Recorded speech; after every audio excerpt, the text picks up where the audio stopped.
Bonjour, bonjour, ravi de vous retrouver aujourd'hui pour un petit gratin de reblochon. Allez, c'est parti, je vous montre comment je le réalise. Alors, dans ma casserole, dans de la crème fluide liquide, j'ai fait fondre la moitié de mon reblochon. Voilà, donc je l'ai fait fondre tout doucement, tout doucement. Le temps que ça fondait, j'ai fait revenir dans une poêle un bel oignon et des lardons. Voilà, alors mettre des lardons c'est facultatif, mais ça donne du peps quand même dans votre recette. Alors je vais mettre oignon, lardons dans ma crème de reblochon.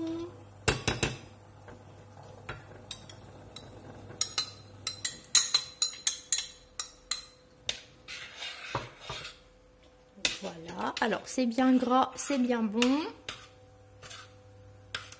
Voilà. On mélange, on mélange, on mélange. Je vais venir saler légèrement cette fameuse sauce. Alors, saler légèrement. Alors, pourquoi légèrement? Parce que le fromage est quand même déjà un peu salé et mes lardons sont fumés. Après, un peu de poivre du moulin.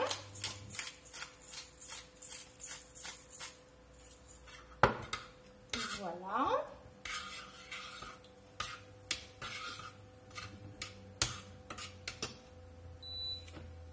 Bon, alors ça vous donne quand même une belle sauce liquide, hein, bien évidemment, mais ça donne quand même quelque chose d'assez odorant avec ce fameux fromage.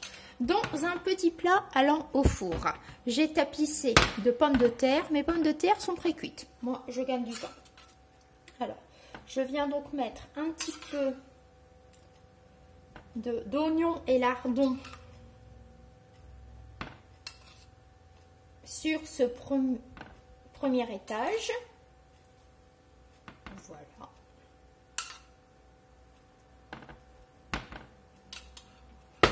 Je vais venir mettre mon deuxième étage, c'est-à-dire mes pommes de terre. Voilà.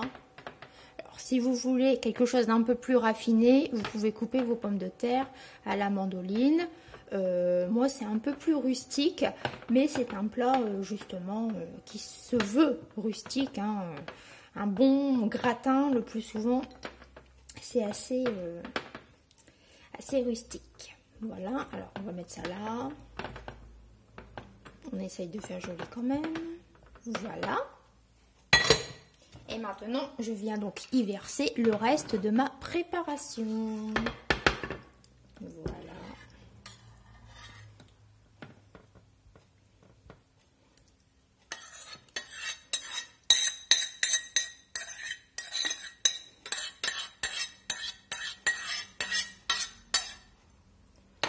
Il faut aimer le fromage, hein, voilà.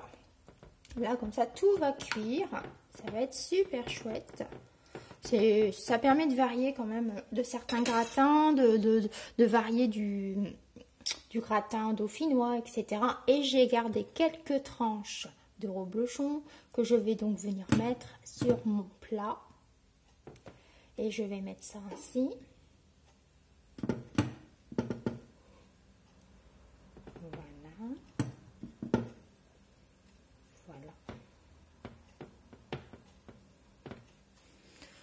Et je vais tout simplement rajouter un peu de poivre du moulin.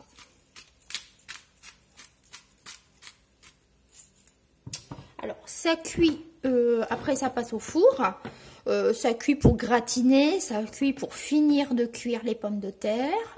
Et après il n'y a plus qu'à servir avec une petite salade verte, toute simple, avec une vinaigrette, pourquoi pas à la moutarde. Et c'est très simple, très bon, on se régale pour un repas du midi ou pourquoi pas pour un souper du soir. Mais le fromage c'est quand même assez lourd, hein.